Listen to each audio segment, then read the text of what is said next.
बनकर आप जो हमारा संदेश पहुंचा रहे हैं उसके लिए मैं आपका बहुत बहुत आभारी हूं, बहुत शुक्रगुजार हूं। बहुत बहुत आपके धन्यवाद सर, बहुत बहुत धन्यवाद। Thank you sir.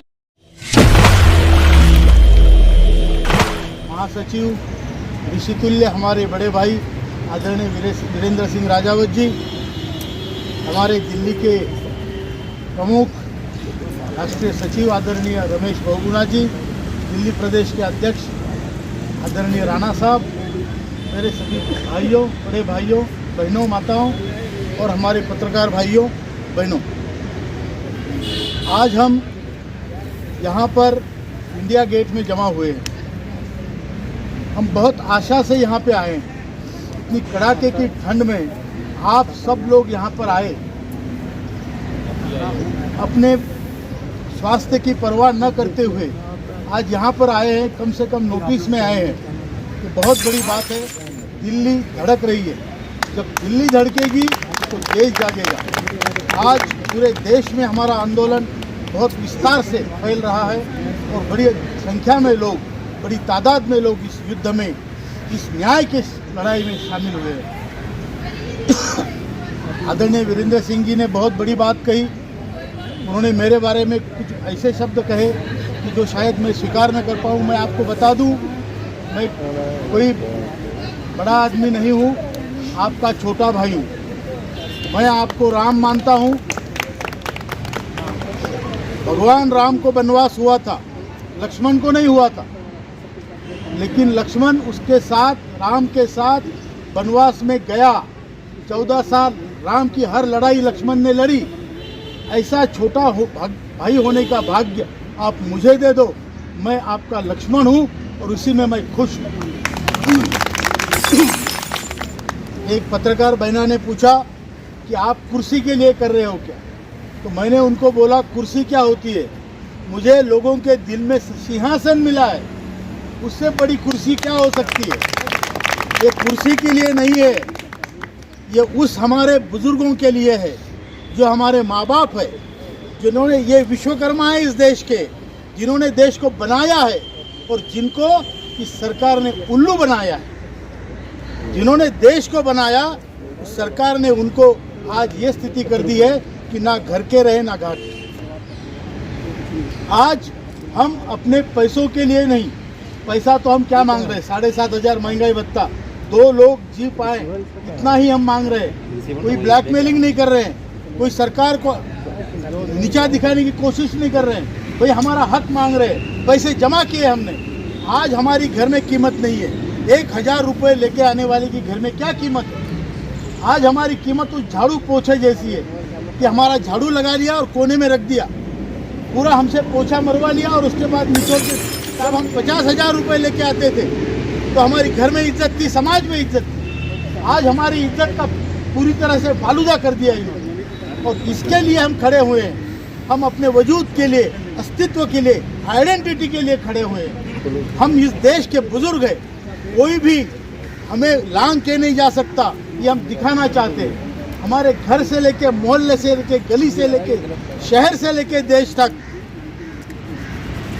हम शहर से लेके देश तक हम डिसीजन मेकिंग में हिस्सा लेना चाहते हैं।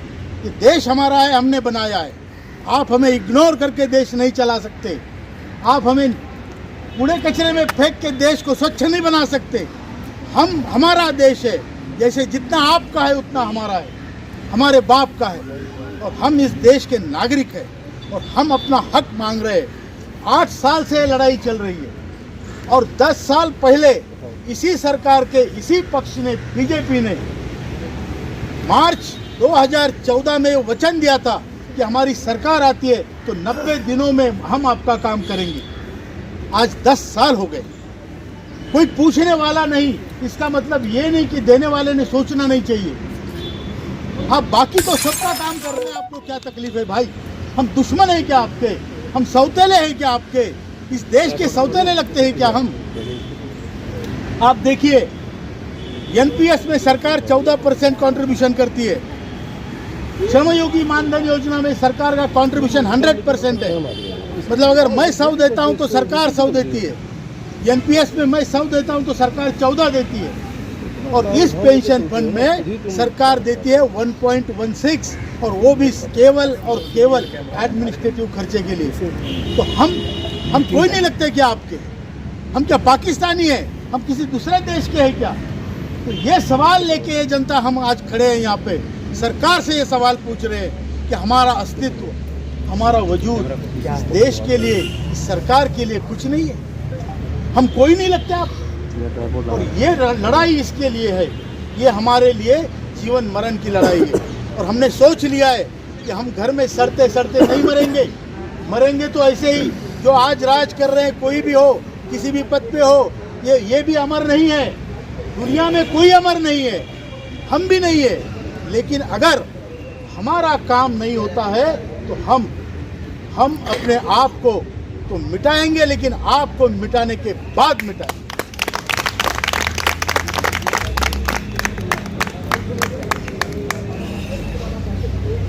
हम कोई बड़े आदमी नहीं, हम कोई राजनीतिक लोग नहीं है, हम किसी को धमकी नहीं दे रहे, हम अपना काम का महत्व बता रहे हैं। हम ये बता रहे हैं कि आपकी जिम्मेदारी बनती है सरकार होने के नाते। देखें, मैंने पीछे एक उदाहरण दिया था, गांधारी अंधी थी, सरकार भी अंधी होती है, और अंधी के 100 बच्चे होते हैं। जो लास्ट दूर दराज का बच्चा ईपीएस का पेंशनर रो रहा है, वो माँ उस तक पहुँच नहीं पाती।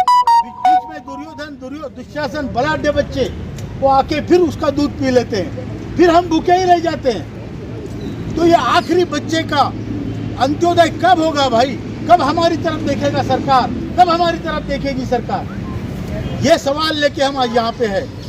हमारे वीरेंद्र सिंह साहब ने पूरा आपको बताया है, पूरा तारीख वाइज उन्होंने बताया कहाँ क्या हुआ है। कोर्ट के पास निर्णय गया, कोर्ट का निर्णय को इन्होंने गलत तरीके से पढ़ के गलत तरीके से फैसले करने लगे। जो हमारा सीधा प्रश्न है, 7,500 महंगाई भत्ता, मेडिकल फैसिलिटीज़ फॉर ऑल, वो भी अच्छी मेडिकल फैसिलिटीज़ मिलनी चाहिए। जिसको 1,000 पेंशन है या उससे कम है, तो 36 लाख लोग, उनको कम से कम 7,500 महंगाई भत्ता मिलना चाहिए।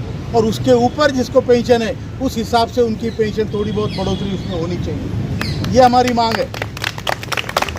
स्वास्थ्य सुविधाएं होनी चाहिए। कोर्ट का जो निर्णय है उसके हिसाब से इम्प्लीमेंटेशन होना चाहिए। और जो ब्यूरोक्रेसी के लोगों को ये लगता है, जो गलतफहमी में है, मैं कई बार आपको बताता हूँ, हमारे बुजुर्ग बताते थे कि ज़्यादा पढ़ा लिखा होने से ज्ञान नहीं प्राप्त होता, समझ नहीं प्राप्त होती। समझ प्राप्त होने के लिए ज़मीन से जुड़ा रहना पड़ता है। और आज जो लोग सरकार को, हम जानते हैं कौन बरगला रहे और कौन बरगल रहे हैं, हम जानते हैं। वो लोग बता रहे हैं कि कोर्ट के निर्णय के हिसाब से पेंशन बांटेंगे तो सत्यानाश हो जाएगा। कुछ नहीं होगा। आप अगर 7,500 महंगाई भत्ता डिक्लेयर करेंगे एक साथ, कोर्ट का ऑप्शन और option A higher pension, option B minimum pension, पूरे लोग सिर्फ मिनिमम पेंशन 7,500 रुपया और महंगाई भत्ता लेंगे, क्योंकि उसमें डीए है। हायर पेंशन में डीए नहीं है। हायर पेंशन में पैसा भरना पड़ता है। हम बूढ़े लोग हैं, आज पैसा भरा के कल मरमुरा गए तो गए हमारे पैसे। हम जानते हैं ये जो हिसाब कर रहे हैं गणित का, ये गणित जानते हैं, ये सोशियोलॉजी का हिसाब नहीं कर रहे हैं, ये न्याय का हिसाब नहीं कर रहे हैं। केवल गणितों से देश चलता तो फिर गणितज्ञ इस देश को चला रहे होते। इसलिए हम बता रहे हैं कि आज की तारीख में ये आप लिख लीजिए, 7,500 महंगाई भत्ता अगर आप देंगे तो हायर पेंशन का आपका मामला कोर्ट से बिल्कुल खारिज हो जाएगा, अपने आप हो जाएगा। लोग जाएंगे नहीं उस तरफ, बहुत कम परसेंटेज के लोग जाएंगे जो दिखाना चाहते मैं बड़ा अधिकारी हूँ, मेरे पास 40 लाख रुपए भरने को है, वो भरे। बहुत कम लोग। तो इसीलिए ये मुद्दा बहुत ज़रूरी है कि 7,500 महंगाई भत्ता, इसमें आपने कंजूसी की तो आप कोर्ट में के चक्कर काटते काटते इनको भी मारोगे और आपकी साख भी ख़त्म करोगे। मैं कहता हूँ सरकार को 2 चीज़ें मैं बताना चाहता हूँ, आदरपूर्वक बताना चाहता हूँ कि आपने, आपकी जिम्मेदार पार्टी ने दिया हुआ वचन आपको निभाना है। ये मौका है आपको। इस मौका अगर आप चूक गए तो लोग समझ जाएंगे कि आप बोलते क्या है और करते क्या हो। ये आपको मौका है, ये इलेक्शन से पहले जो आपने मार्च 2014 में जो YouTube पे अवेलेबल है देखने के लिए, प्रकाश जी जावड़ेकर आपके प्रवक्ता थे, उन्होंने बोला था, अगर उन्होंने ये बोला है तो आज तक 10 आज अभी कर दो। दूसरी बात, हमारे आदरणीय प्रधानमंत्री जी ने हमें 2 बार वचन दिया है, गारंटी दी है कि मैं आपका काम करूंगा, आपका प्रधान सेवक।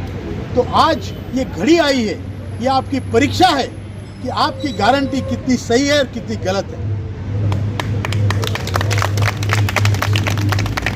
हम ये आज आपके सामने ये परीक्षा की घड़ी है और ये बुजुर्ग लोग इस सरकार की परीक्षा ले रहे हैं। हमारा तो जो होना है होगा, कल मरेंगे तो आज मरेंगे, कोई फर्क पड़ता है क्या भाई? कोई फर्क पड़ता है? जिल्लत की जिंदगी जीने से अच्छा है हम स्वाभिमान से मरे, तो हमें कोई फर्क नहीं पड़ता, लेकिन आपको फर्क पड़ेगा।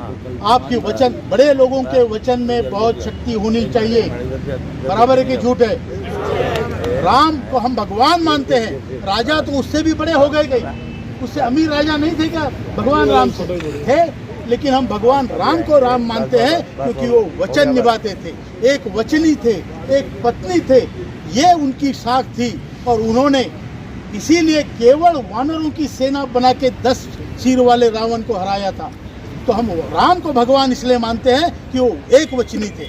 आपने 2 बार वचन दिया है, अब हम चाहते हैं कि ये परीक्षा की घड़ी में आप उतरे, खरे उतरे। हम देश के लोग चाहते हैं कि हमारे राम के जैसे इस बार हमारा वचन निभाए और हमें राम के, श्री भगवान राम के श्री अयोध्या में प्राण प्रतिष्ठा से पहले, ये हमारे अरविंद जी का शब्द है, मैं यहाँ दोहराना चाहता हूँ, हम भगवान राम के प्राण प्रतिष्ठा से पहले श्री अयोध्या में हमारे प्राण और हमारी प्रतिष्ठा का जतन आदरणीय मोदी जी करें। और अगर तब नहीं होता है तो 26 जनवरी के पहले पहले हमारा काम होना चाहिए, नहीं तो 30 जनवरी से कितनी भी ठंड हो फिर हम मरने के लिए आएंगे। तब मैं कहता हूं कि बाद में हमें आश्वासन पे काम नहीं चलेगा, या तो हम पेंशन लेके जाएंगे या उनको हमारी आरती उठानी पड़ेगी। आपको मंजूर है? मंजूर है। हम लड़ाई के लिए पूरी तरह से तैयार है। लड़ाई के लिए उम्र नहीं चाहिए, लड़ाई के लिए मसल्स नहीं चाहिए, लड़ाई के लिए जिगर चाहिए। और ये सब जिगरबाज लोग हैं हमारे जो इस लड़ाई में खरे उतरेंगे। अब हम देखना चाहते हैं कि ये लोग अपने वचन में खरे उतरते हैं या नहीं उतरते हैं।